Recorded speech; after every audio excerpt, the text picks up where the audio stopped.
കണ്ണൂർ പയ്യാമ്പലത്ത് തിമിംഗലത്തിന് ജഡം കരക്കടിഞ്ഞു. കണ്ണൂർ പയ്യാമ്പലം തീരത്തിനോട് ചേർന്ന് നീർക്കടവിൽ നീലത്തിമിംഗലം ചത്തടിഞ്ഞു. വ്യാഴാഴ്ച രാവിലെ പ്രഭാത സവാരിക്ക് എത്തിയവരാണ് തിമിംഗലം ചത്തടിഞ്ഞത് കണ്ടത്. ജഡം അഴുകിയ നിലയിലായിരുന്നു.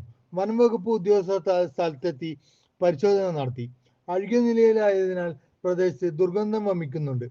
ജില്ലാ വെറ്റിനറി സർജൻ സ്ഥലത്തെത്തി പോസ്റ്റ്മോർട്ടം നടപടികൾ ആരംഭിച്ചു. അഴീക്കൽ കോസ്റ്റൽ പോലീസും സ്ഥലത്തെത്തി. 2022 അഴീക്കോട് ചാൽ ബീച്ചിൽ നീലത്തിമിംഗലം ചത്തടിഞ്ഞിരുന്നു.